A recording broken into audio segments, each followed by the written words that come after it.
pregnant wife was kicked out of her own baby's nursery. Mistress moved in instead. Life's most shocking betrayals don't always come from strangers. Sometimes they're orchestrated by the people you trust, most people you've built your whole world around.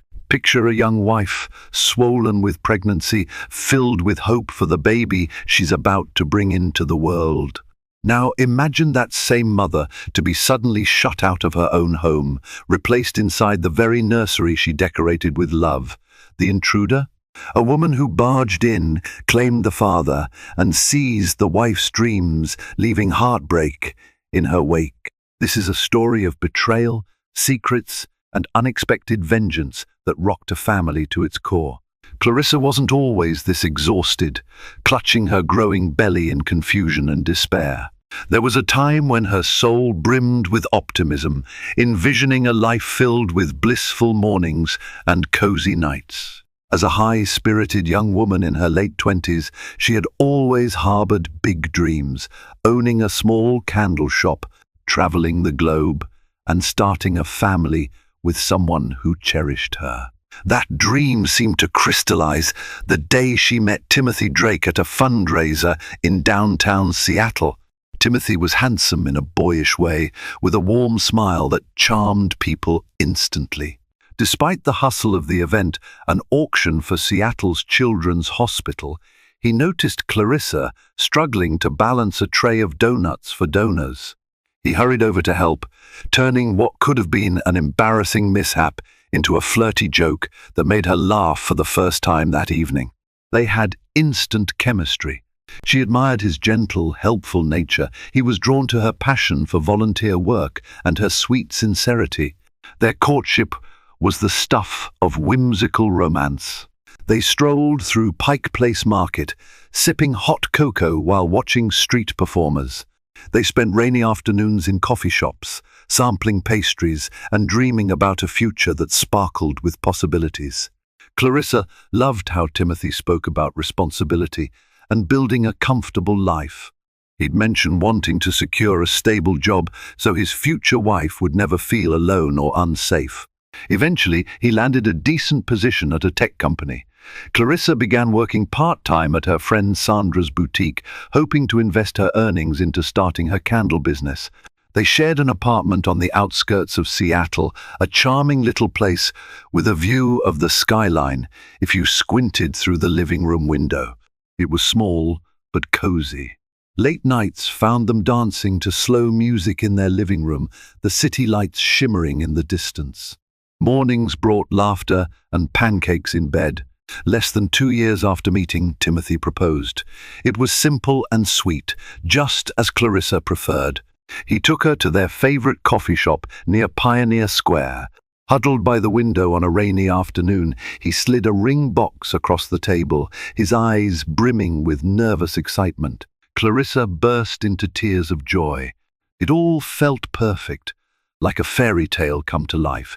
She said yes, and they married in a modest ceremony a few months later, with immediate family and close friends gathered at a small chapel in Green Lake. They promised each other forever. Clarissa's mother gave her a locket, once belonging to Clarissa's late grandmother, a family heirloom said to bring good luck. Timothy's father offered a proud toast, praising his son's loyalty and integrity. Their first year of marriage was joyous. They both worked hard, saving money for a down payment on a suburban house near Bellevue. They entertained the idea of kids, but decided to wait until they had a stable foundation. Timothy's career advanced, though it demanded more of his time and energy. Clarissa sometimes felt lonely at home, but she reminded herself that building a life often required sacrifices. One day, after an important tech conference, Timothy came home beaming. He'd made strong connections, aced a major presentation, and was offered a significant promotion. The raise would let them finally make a move from their small apartment to a bigger home. Clarissa was thrilled. She prayed this change would lighten his stress and deepen their bond. And for a time, it did. They found a charming 2-story house in a quiet cul-de-sac close to a reputable school district. It wasn't far from a well-known store, Ashley Furniture, where they spent weekends picking out the perfect couch and dining set. Setting up a new place was exciting, like painting their future on a blank canvas. Before long, Clarissa discovered she was pregnant. It happened sooner than they had planned, but that positive test result lit a radiant spark in her. She had always dreamed of holding a child in her arms, singing lullabies, and teaching them all the virtues she believed in. Timothy's initial shock gave way to cautious enthusiasm. While a part of him worried about finances, he assured Clarissa that he'd make it work. He extended his hours at the office, promising her, "I'll take care of us, I promise." For a while, it seemed like a true partnership. After the morning sickness subsided, Clarissa glowed with maternal pride.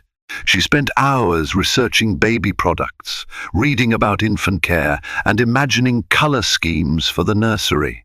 She picked out adorable decorations, plush clouds, smiling stars, and tiny stuffed animals that would soon greet their bundle of joy.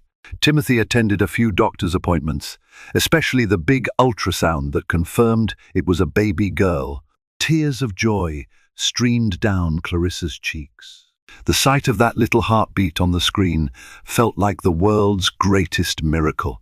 But change, especially the subtle kind, is a tricky thing. Around Clarissa's 4th month of pregnancy, she noticed small shifts in Timothy's behavior. He became more distant, always glued to his phone or making excuses to stay late at the office. She tried to rationalize it. Work was piling up. He was new in his role, anxious to impress the senior management. And yet, there was something else, a certain coldness in his tone, a reluctance to engage in meaningful conversation. Sometimes he'd come home drenched in expensive cologne that wasn't his usual brand, claiming a coworker had sprayed some cologne sample near him. She tried to believe him. She tried to ignore her growing suspicions. After all, trust was crucial in any marriage, right? The first major alarm sounded when Timothy forgot about their scheduled appointment to look at cribs at Ashley Furniture a day. Clarissa had been raving about for weeks. He didn't just forget. He turned his phone off, disappearing for hours. No explanations, no apologies. He brushed it off with vague excuses. Clarissa felt a pang of hurt, but she tried to put on a brave face. She told herself not to nag, to be supportive, to show him she believed in him. That night, as she lay awake in bed with Timothy asleep beside her, she felt her heart pounding with worry. Their relationship was changing. She had no idea why or how deeply the fault lines ran, but she felt them. In the darkness, she clutched her locket for comfort, wondering if her grandmother's watchful spirit might guide her through these uncertain times. As weeks passed, Timothy's behavior worsened. Clarissa overheard him on hushed phone calls, his voice full of a nervous excitement. She hadn't heard directed toward her in a while. She spotted text messages that he quickly swiped away, and there were random lunches he claimed to have with clients. But Clarissa, wanting desperately to keep her marriage afloat, brushed off her concerns. She told herself, "Maybe I'm just hormonal. Maybe I'm reading too much into this." Little did she know that the life she'd so meticulously built was about to shatter. That bright nursery she'd decorated with so much hope was destined to host a cruel betrayal she never saw coming. In the deepest chambers of her heart, Clarissa believed love could conquer all. She had no idea that one day soon she would be forced to pack her things, eyes brimming with tears, leaving behind the very crib and rocking chair she'd lovingly selected. And a stranger, someone uninvited and heartless, would settle into that sacred space, taking up residence in her place. Clarissa's excitement for her growing baby fueled her every decision during her 6th month of pregnancy. She pored over color swatches, imagining a nursery filled with soft yellows, whimsical stars, and cuddly animals. Yet while she busied herself with paint samples and baby blankets, Timothy grew increasingly withdrawn. Late nights at work, hushed phone calls, and his constant checking of texts hinted that something was amiss. One afternoon, Clarissa noticed a new name flashing on Timothy's phone screen, Alicia. Initially, she brushed it off, maybe a colleague, but unease settled in her stomach when Timothy dismissed her questions, insisting it was just a work thing. Red flags multiplied. He skipped their appointment to select a crib, leaving Clarissa alone at Ashley Furniture, browsing styles meant for both parents to decide. When Timothy finally showed up hours later, he reeked of unfamiliar cologne. Her apprehension grew with each vague excuse. Despite her misgivings, Clarissa tried to stay optimistic. She believed Timothy was merely overworked and hoped the tension would ease as the pregnancy progressed. Desperate for normalcy, she cooked elaborate meals, coaxed him to feel their baby's kicks, and invited him to the doctor's appointments he usually missed. Still, his aloofness lingered, an icy gap between them. Late one night, Clarissa caught sight of his phone, unattended. Shame pricked her conscience, but desperation won out. She unlocked it, using their wedding anniversary, heart thudding as she scrolled. Confirming her worst fears, she read flirtatious messages between Timothy and Alicia, affectionate emojis, secret lunch dates, and promises to meet again. Clarissa stared at the screen, tears burning her eyes. Everything she feared was true. Her husband was having an affair. She replaced the phone, chest tight with sorrow. Exhausted from heartbreak, she confronted him the next day, voice trembling as she asked about Alicia. He denied it all, calling her paranoid. Too drained to fight, Clarissa let the topic drop, though her suspicions were now undeniable. The pregnancy felt heavier than ever, a stark reminder that she carried a child whose father was drifting away. Still, Clarissa pressed forward, determined to keep the nursery a refuge of love. She draped fairy lights across the windows and hung a mobile above the crib. In quiet moments, she gently rested a hand on her belly, whispering lullabies to her baby girl, praying Timothy would return to the man she thought she knew. But the secrets he harbored loomed larger each day. Unbeknownst to Clarissa, Alicia was already angling to push her aside. The nursery, once a symbol of togetherness, was on the cusp of becoming the battleground for a betrayal Clarissa could never have imagined. As Clarissa's due date approached, each day felt like walking on eggshells. Timothy oscillated between guilt-ridden compassion and brazen defiance. Meanwhile, Alicia's presence loomed like a sinister cloud overshadowing their home. Clarissa thought she'd seen the worst of Timothy's betrayals until one afternoon, when she waddled into the nursery to discover an atrocity she could hardly believe. Alicia had moved her belongings, suitcases, clothing, even a makeup case right into the baby's nursery. She was in the middle of rearranging furniture, pushing aside the rocking chair Clarissa had purchased months ago. Alicia's eyes flicked over Clarissa with a dismissive glare. The stench of her strong perfume smothered the sweet scent of baby powder that had once filled the room. Clarissa stood paralyzed. "What are you doing here? Why do you have suitcases?" Her voice trembled with confusion and anger. With a casual shrug, Alicia answered, "Didn't Timothy tell you? He said he's letting me stay here for a while." She gazed at Clarissa's protruding belly, her lips curving into a condescending sneer. "I'll just be in this room. Apparently, there's nowhere else in the house for me." Clarissa felt her world tilt. She stared at the woman who had invaded her sanctuary. This was the room she'd painstakingly decorated, dreaming of lullabies and bedtime stories. Alicia threw a bright pink suitcase on the floor near the crib, as if preparing to settle in permanently. Timothy entered behind Clarissa, looking far too casual for the gravity of the situation. He brushed by her to stand next to Alicia. "Clarissa," he started, his tone exasperated. "Alicia's going through a tough time right now. She lost her apartment, long story. She needs a place to crash. Just temporarily. Temporarily." Clarissa's voice cracked. Her eyes darted between Timothy and Alicia. You've got to be kidding me. We're weeks away from having a baby. And you're letting the word mistress caught in her throat. You're letting her move into our home. Timothy sighed, as though Clarissa was the one being unreasonable.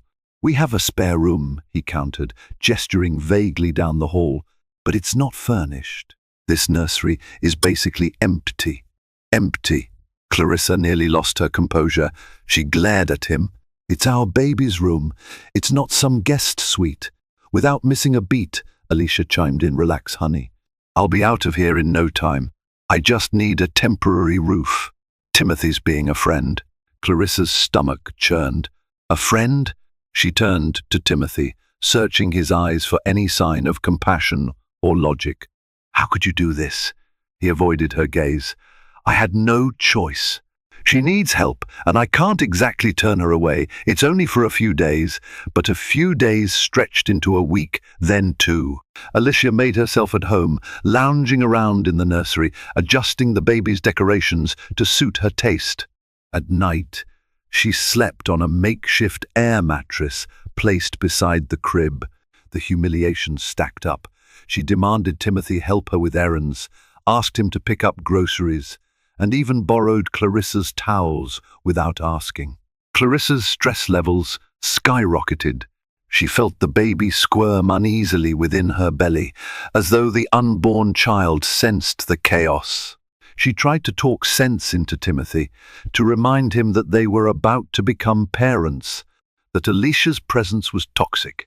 He brushed her off, insisting he was just trying to help a friend in need.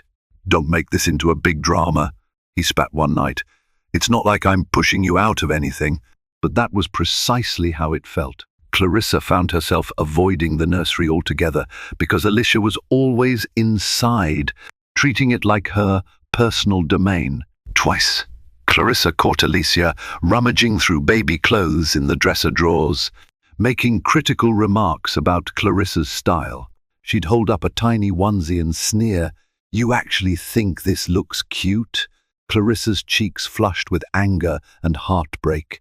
She wanted to yell, to fight, to throw Alicia out by the hair, but she was terrified of risking her high blood pressure as the due date loomed. Her doctor had stressed the importance of reducing stress, yet here she was, living in a war zone. Things took an even darker turn when Clarissa's mother, Margaret, decided to visit. Concerned by her daughter's increasing distress, Margaret drove an hour to check on Clarissa. Upon stepping into the house, she immediately sensed tension so thick it was suffocating. She asked, "Where's Tim?" Clarissa's face fell. She motioned toward the nursery. Without hesitation, Margaret marched down the hallway. There, she found Alicia casually flipping through a glossy magazine in the rocking chair. Timothy sat by the window, half-heartedly typing on his laptop. Margaret froze, her eyes darting around the pink suitcases and random clothes scattered about, overshadowing the once pristine baby decor. "And who," Margaret demanded, "is this?" Alicia raised an eyebrow, sizing up the older woman. Timothy stood abruptly, muttering something about Alicia being a friend in need. Margaret squared her shoulders. "Clarissa," she called out, "come here this instant. Explain to me what is happening."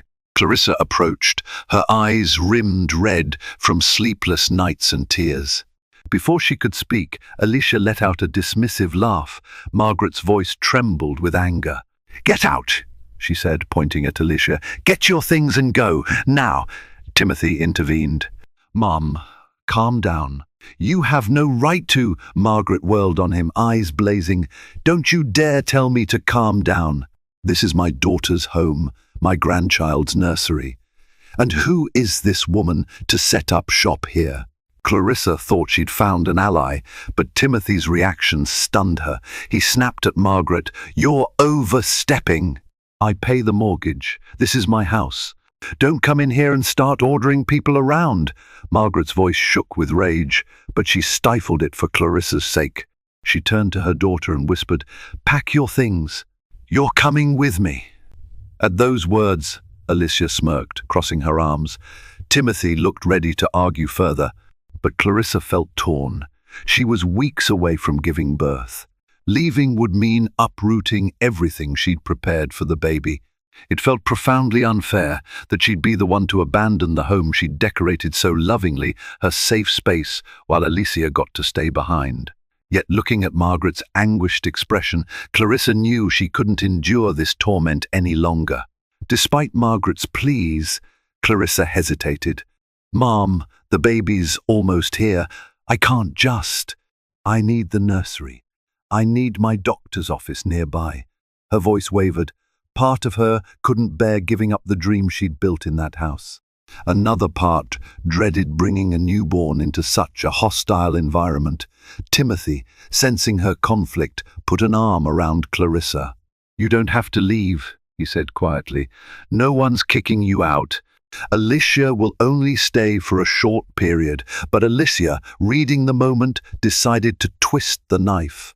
With an air of entitlement, she walked over to Clarissa, glancing at her baby bump. "Actually," she said, her voice dripping with false sympathy, "I'm allergic to dog hair, and I noticed you have that fluffy rug in here. I think it'd be easier for me if we moved it out of the nursery. I need to breathe freely, you know." Clarissa gawked in disbelief. That fluffy rug, grey and white with star patterns, had been a gift from Sandra, Clarissa's closest friend. It matched the entire celestial theme of the room. Alicia was basically insisting on redecorating the nursery around her own comfort. Before Clarissa could respond, Alicia turned to Timothy, making an exaggerated show of coughing. "Can we do that tomorrow, Tim? Move out the rug. I might need some new sheets too.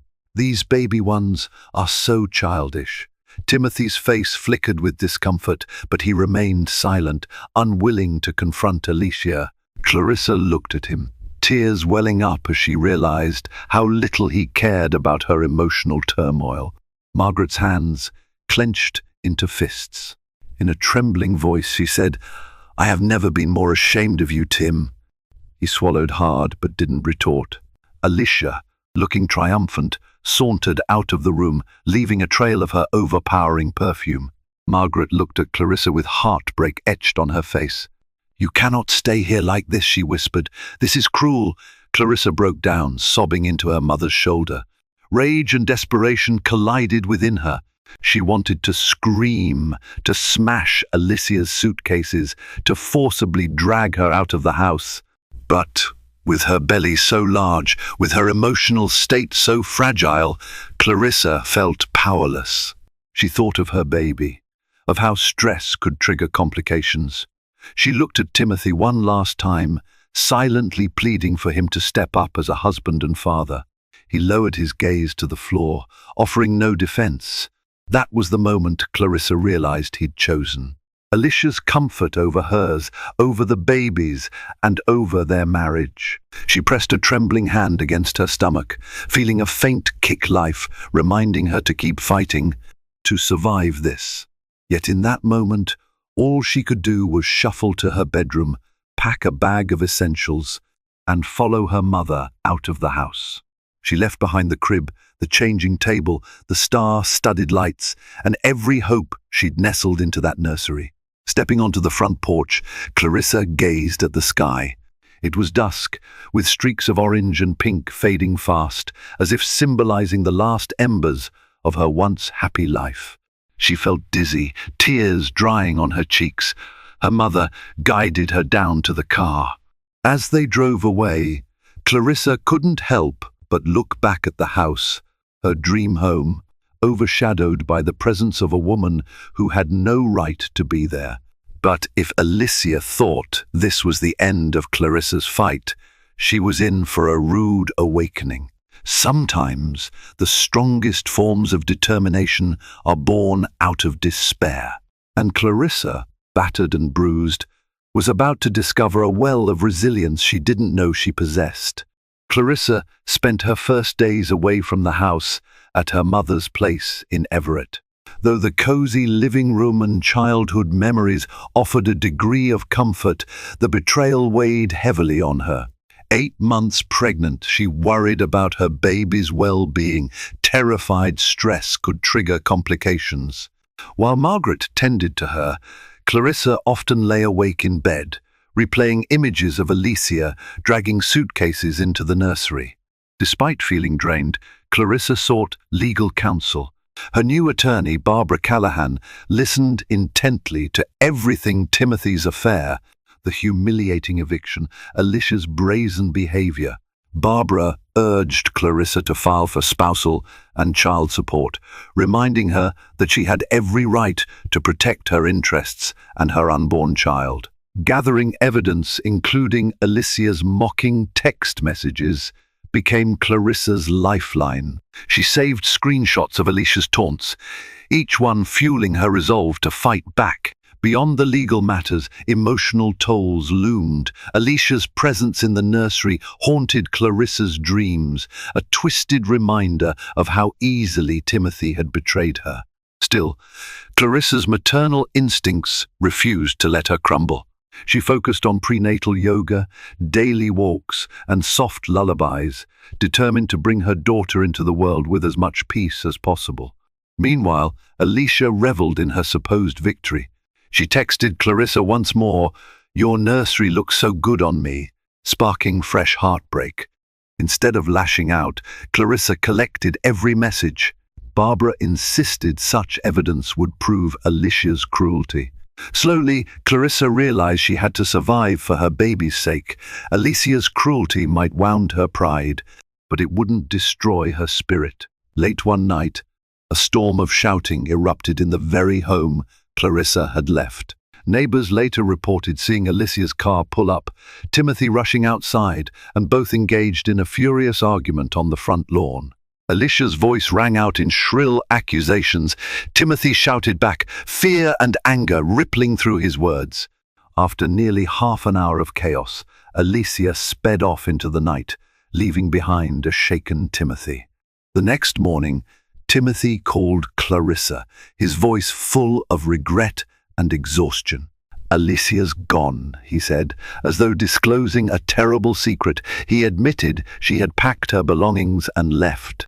With Alicia no longer in the house, Timothy tried inviting Clarissa to return. Yet even in his desperation, Clarissa sensed he was still floundering, caught between shame and confusion. She refused to go back on impulse. Her baby came first. Though Alicia's physical presence vanished, the damage remained. The nursery she'd commandeered still bore her toxic imprint, and Clarissa's hope for a harmonious home life lay in tatters. But as she gathered strength at her mother's house, Clarissa realized she was no longer a frightened wife. She was a mother-to-be, equipped with a firm belief that no mistress, no betrayal, could rob her of the fierce love she held for her child and the resolve to protect them both. On a cloudy Tuesday morning, Clarissa woke up with sharp pains shooting across her abdomen. She realized her contractions had begun. Her mother rushed her to the hospital, where Clarissa found herself gripping the bed rails, sweat and tears mingling on her face. The emotional turmoil she'd endured now converged with the raw physical agony of childbirth. Despite it all, she felt a surge of determination. She had a mission: bring her daughter safely into the world. Nurses reassured her that everything was progressing normally. Her friend Sandra arrived, offering to help in the delivery room. Clarissa felt pangs of sadness at Timothy's absence, but she didn't call him. She wasn't sure she wanted him there, overshadowing this sacred moment. Her mind whirled. Did he even deserve to witness his child's first breath? Hours of labor later, at precisely 3:14 p.m., a piercing cry echoed in the birthing suite. Clarissa let out an exhausted sob of relief. Her daughter had arrived. Wrinkly, pink, and precious, she was placed on Clarissa's chest. Overwhelmed by emotion, Clarissa whispered, "Welcome to the world," tears of joy slipping from her eyes. She felt a wave of fierce love, unlike anything she'd known. News traveled quickly. Margaret called Timothy to inform him he had a daughter. Clarissa could hear his voice shouting on the phone from across the room, demanding to speak to her. She refused. Still shaking and exhilarated from giving birth, she needed peace. The baby, whom Clarissa named Lucy after her grandmother, deserved a calm entrance into life. Timothy arrived at the hospital that evening, frantic and disheveled. He tried to barge into Clarissa's room, only for Sandra to block him at the door. "She's resting," Sandra said firmly, eyes narrowing. "You can wait in the hall until she's ready." He slumped against a wall, guilt gnawing at him. Over the next hour, Margaret and Sandra debated letting him see Lucy. Finally, Clarissa agreed to a brief visit. Timothy tiptoed into the room, eyeing Lucy swaddled in a pink blanket. He stared, mouth agape, at the tiny life they'd created. Clarissa sensed raw emotion flicker across his features. For a moment, he appeared to regret every misstep he'd taken. "Can I hold her?" he asked, voice trembling. Clarissa hesitated, but nodded. The nurse gently placed Lucy into his arms. Timothy's gaze softened. He gently rocked the baby, tears brimming in his eyes. For a fleeting second, Clarissa felt pity for him, the father who had missed this monumental moment. But she steeled herself, reminding her heart of the betrayal still simmering beneath their fragile truce. After a minute, Lucy began to fuss, searching for her mother's warmth. Clarissa took her back, cooing soothing words until Lucy quieted. Awkward silence filled the air. Then Timothy blurted, "I'm so sorry. I messed up. I want to fix this." Clarissa studied him. His eyes held sorrow, but she also recalled the countless times he'd dismissed her, the nights he spent with Alicia. She thought of the text messages, the phone calls, the sight of Alicia's pink suitcase in the nursery. Clarissa bit her lip, anger flaring. "You'll have responsibilities, Timothy. Child support, medical bills. Whether or not you want to be in Lucy's life, that's up to you. But don't expect me to just forgive and forget." He hung his head. "I know," he mumbled. "I'll do whatever it takes. Just please, give me a chance." Clarissa, exhausted, shook her head. "We can talk about it later. I need to rest." Timothy opened his mouth, as if to say more, but Margaret gently guided him out of the room. Once the door closed, Clarissa let out a shaky breath. She stared at Lucy's tiny hand curled around her finger, feeling the purest form of love.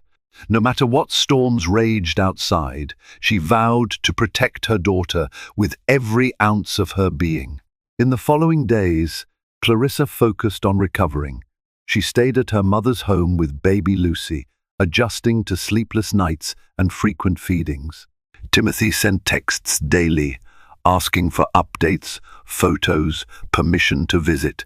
Clarissa allowed short visits at her mother's house under her watchful eye.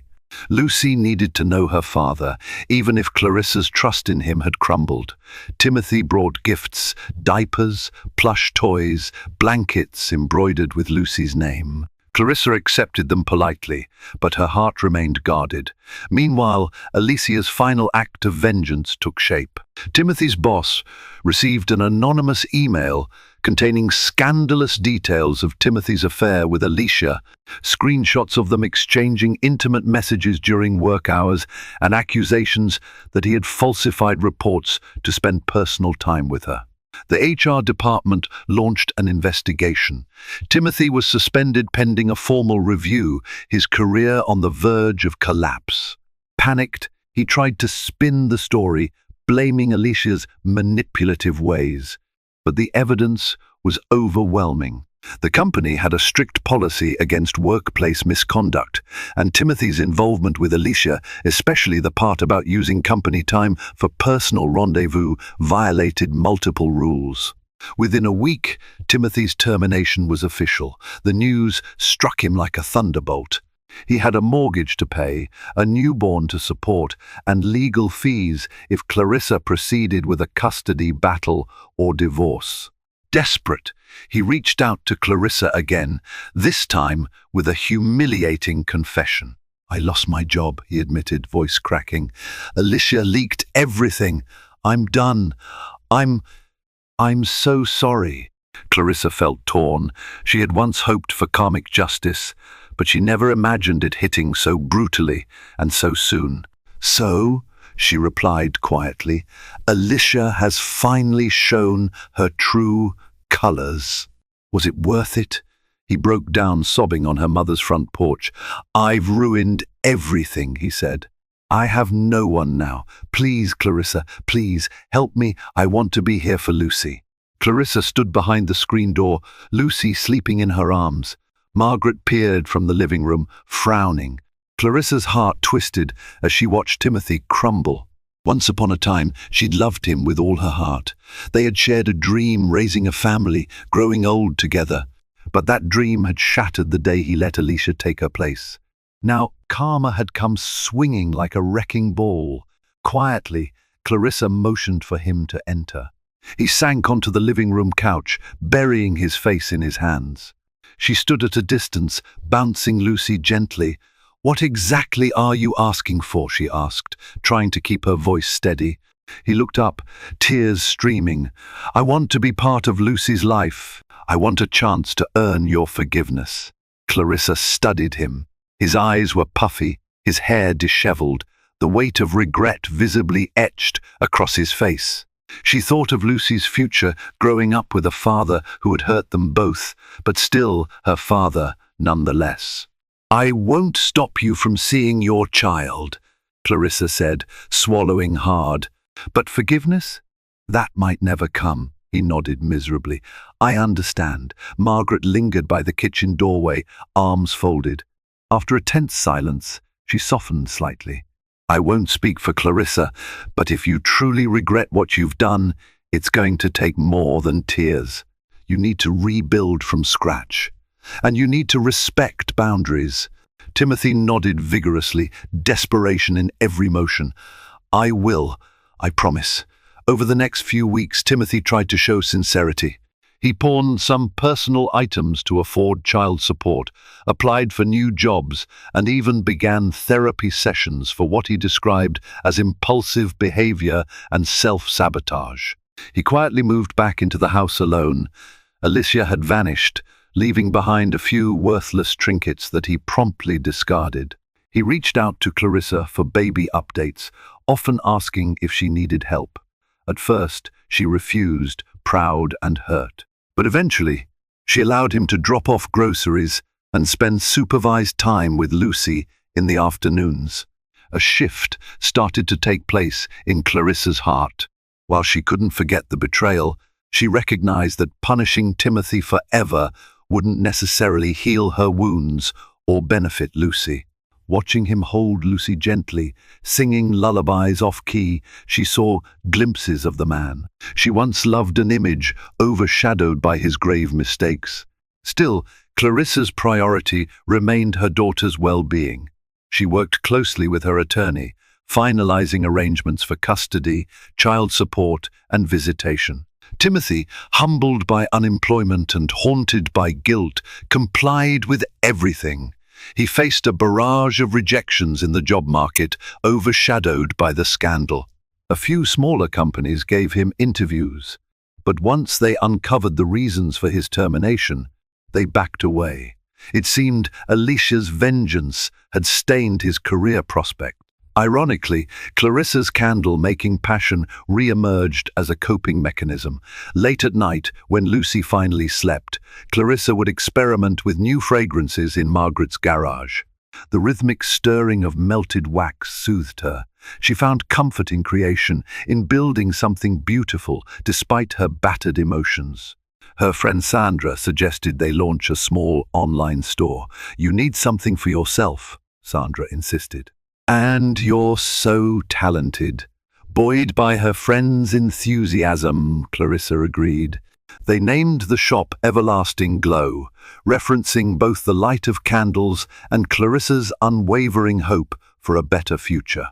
Orders trickled in, then slowly increased as word spread about the shop's unique, handcrafted products. For the first time in months, Clarissa felt a spark of excitement and identity beyond the heartbreak and beyond motherhood. She was forging her own path. As time went on, Timothy continued to show up, day after day, offering to help with Lucy's feedings, changing diapers, and reading bedtime stories. He'd bring small gifts, like a music box or a lullaby CD, purchased from discount stores, given his financial constraints. He sought therapy, persevered in job hunting, and frequently apologized, though Clarissa never demanded his contrition. She was learning that real change would only be evident in consistent actions, not empty words. Slowly, Clarissa noticed subtle changes. He no longer wore that air of self-centered entitlement. His phone rarely made a peep. Gone were the days of secret texts and suspicious phone calls. He listened more, took responsibility when Lucy fussed or needed soothing. Clarissa remained cautious, unsure if she could ever open her heart to him again. But for Lucy's sake, she allowed him the chance to show genuine growth. And as the weeks stretched into months, Alicia's name became a distant echo, a bad memory overshadowed by new routines, doctor visits for Lucy, candle-making sessions, Timothy's job applications. Alicia, rumored to have moved out of state, tried once or twice to call Timothy, but he blocked her. She posted cryptic social media rants, but nobody took the bait. The neighborhood gossip died down, replaced by mild pity for Timothy's fall from grace. In the end, Alicia had inflicted maximum damage. She'd stolen Clarissa's sense of security, tried to claim the nursery, wreaked havoc on Timothy's career, and nearly destroyed their family. But she also left behind a chance for Clarissa and Timothy to rebuild something new, albeit cracked and forever changed. The question remained, would Clarissa ever fully forgive him? Or would they remain partners in parenthood only, with no hope of romantic reconciliation? Only time would tell, but in the quiet moments of each new day, Clarissa felt a sense of relief. She had survived the storm. She had brought Lucy into the world. And the woman who had once taunted her from the rocking chair was no longer a threat, reduced to a memory of betrayal that served as a cautionary tale. Through it all, Clarissa discovered something priceless, her own resilience. Kicked out of the nursery that she poured her love into, she still thrived, and no one could rob her of that victory. Alicia might have tried to claim that sacred space, but Lucy's true sanctuary was always her mother's arms. Months passed, each day a small step away from the wreckage Alicia had left behind. Lucy, now babbling and grasping at anything within reach, became the center of Clarissa's universe. Margaret's home remained their safe haven, where the aroma of homemade soup and the gentle hush of pine trees comforted Clarissa in ways she desperately needed. Surprisingly, Timothy found steady freelance work doing software consulting. It wasn't glamorous, but it paid bills. He often came by to see Lucy, meticulously following the visitation schedule Clarissa and the attorney had drafted. Over time, Clarissa allowed him to join Lucy's pediatric appointments. Watching him handle Lucy's immunization visits, singing lullabies in the waiting room, Clarissa felt cracks in her wall of anger. Maybe he was truly remorseful. Her mother and Sandra kept a watchful eye, urging her to proceed cautiously. Clarissa agreed. One betrayal was enough to scar her for life. Even so, she could see the toll guilt had taken on Timothy. He looked thinner, his eyes haunted. Sometimes Lucy would stare at him with wide, curious eyes, as if sensing he was her father, yet unsure why he didn't live with them. Clarissa's heartstrings tugged at those moments. One crisp winter day, Timothy asked Clarissa if she'd consider returning to the house with Lucy strictly for co-parenting convenience, he claimed. "You can have the master bedroom and I'll stay in the guest room," he offered. "I just want to help with Lucy more directly. I want to provide for you both again." Clarissa's chest tightened at the invitation. Memories of Alicia's suitcases, the humiliations, the heartbreak, all flooded back. Even though Alicia was gone, Clarissa hesitated. That house was tainted with betrayal. Yet, she also thought about Lucy's future. Would living under one roof, strictly platonic, benefit their daughter? Could Clarissa ever feel truly safe in that place again? She sought guidance from her therapist, a gentle woman named Dr. Nguyen, who reminded her that trust rebuilds slowly. "You don't have to force yourself to move back," Dr. Nguyen said softly. "You can try baby steps. Maybe spend afternoons there. Gauge your emotional comfort. If it becomes too painful, you have every right to step back." So Clarissa decided on a compromise. She'd visit with Lucy during the day, observe whether Timothy's behavior remained consistent, and return to Margaret's place at night. Timothy agreed, hoping it might be a stepping stone toward a more permanent arrangement. The first time Clarissa re-entered the house, she trembled with anxiety. The nursery door was open, revealing the carefully arranged furniture and the star-shaped fairy lights. Alicia's presence had been thoroughly scrubbed away. No perfume residue, no suitcases, no sign of her infiltration, but the memory still lingered. Clarissa set Lucy on the soft rug Alicia had once deemed allergic, letting Lucy explore. Timothy crouched beside them, holding out a rattle. Lucy giggled, and for a moment, Clarissa glimpsed what might have been if Alicia had never barged in. They spent several afternoons this way, taking Lucy for strolls around the cul-de-sac, introducing her to curious neighbors. Some recognized Clarissa, offering sheepish smiles as if unsure how to address the scandal. Clarissa held her head high. She owed them no explanation. Despite the relative peace, Clarissa's scars remained. She would watch Timothy warily whenever his phone rang, though it was usually a recruiter or a client. He had changed his number after Alicia's final meltdown, hoping to avoid any further harassment. Clarissa would occasionally check the corners of the nursery, half expecting some sign of Alicia's existence. Nothing. It was as though Alicia had never been there. One day, as Lucy napped in the crib, Timothy approached Clarissa in the hallway. "I wanted to show you something," he said quietly, leading her into the bedroom. There, he opened the closet and revealed a small box tucked behind his shirts. Inside it, Clarissa found pages of a handwritten letter.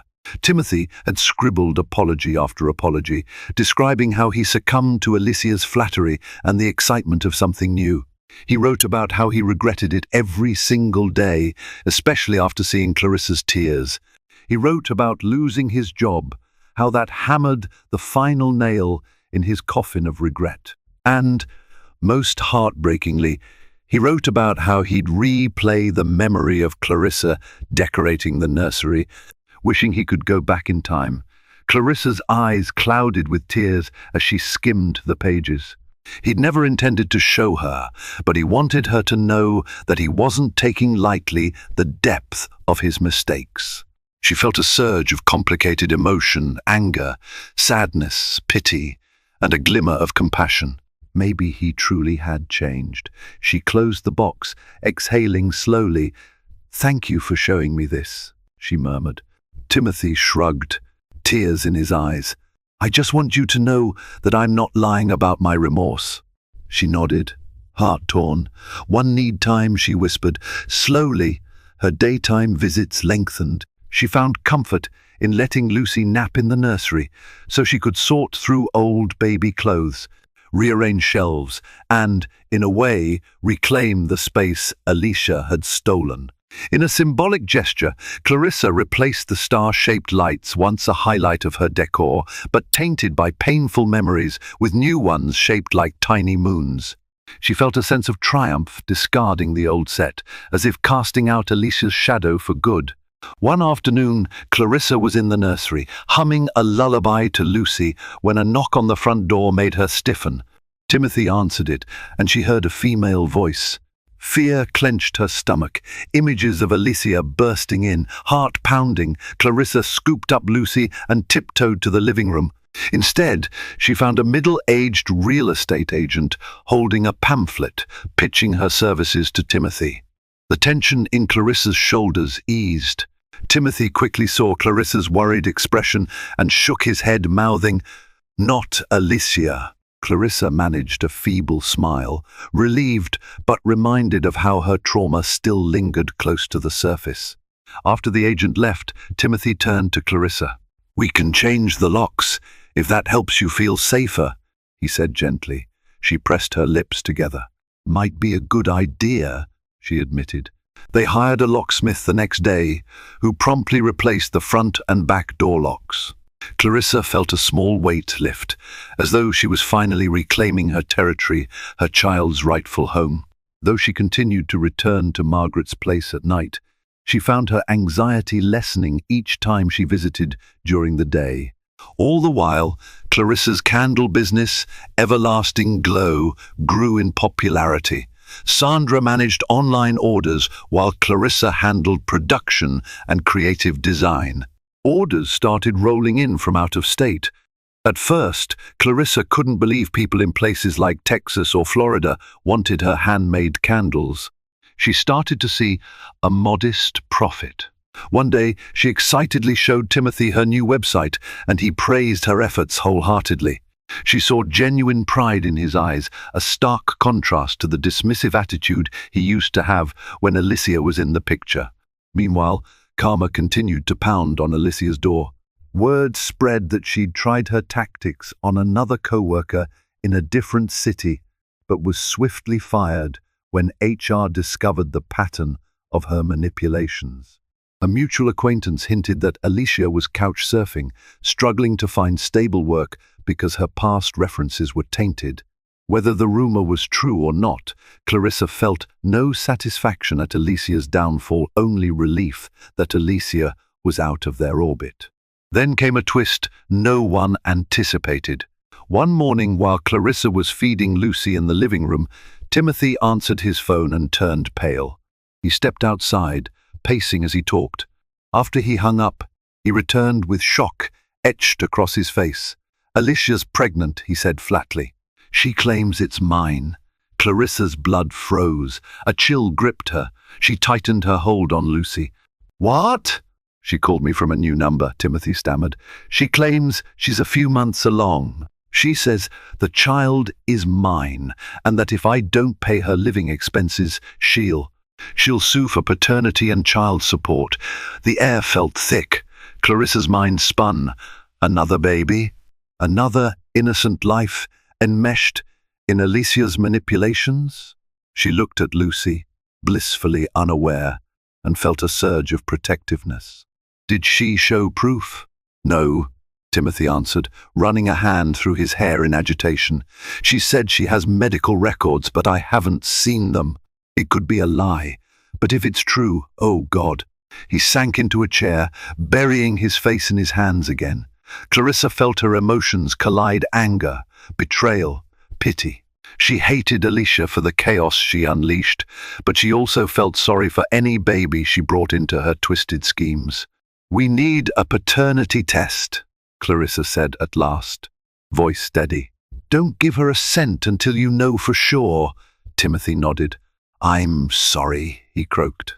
She stared at him, her own heartbreak still raw. "Don't apologize to me," she said softly. "Apologize to Lucy. If this is true, you've complicated her future. And if Alicia's lying, you still let this woman into our lives. Either way, you bear responsibility." He hung his head. "You're right." Clarissa steeled herself, mind racing with possibilities. Would Alicia's new claim derail the tentative peace she'd built for Lucy? Was this a last-ditch effort to regain control over Timothy? Despite the new wave of turmoil, Clarissa stood firm. She wouldn't let Alicia's manipulations break her again. She'd come too far, reclaimed too much. Yes, the news threatened to reopen old wounds. But Clarissa was no longer the timid wife weeping in the nursery corner. She was a mother who'd fought for her child's place in the world, a woman who discovered her own strength in adversity, an entrepreneur forging her path with every candle poured. Her grip on Lucy tightened. If Alicia wanted a war, Clarissa would meet her blow for blow, this time legally, emotionally, and financially. Because the nursery Alicia once tried to claim was Clarissa's domain, it belonged to Lucy, and Lucy alone. And no matter what storms Alicia brought, Clarissa would stand her ground. She had learned that heartbreak could be survived, that betrayal could lead to unexpected strength. If Alicia thought she could exploit Timothy again, she would soon learn Clarissa wasn't the same woman she'd once so callously tormented. Lives can unravel in a heartbeat betrayal, heartbreak, and scalding tears, leaving people fractured and lost. Yet sometimes, destruction clears a path for renewal. In Clarissa's darkest hours, kicked out of her own baby's nursery, mocked by her husband's mistress, she unearthed a resilience she never knew she held. While Alicia's schemes wreaked havoc, karma came swiftly, leaving her in shambles. Timothy's remorse, though genuine, couldn't erase the pain he'd caused. Still, Clarissa discovered a powerful truth. Adversity can sharpen one's spirit, forging self-worth and inner strength. If this story gripped you, please help it reach others who might need inspiration or a stirring reminder of what betrayal and redemption look like. Tap the like button, share it with friends, and subscribe to the channel for more dramatic, heartfelt tales. Your support helps keep these stories alive, reminding us that, even when tragedy strikes, hope remains a guiding light.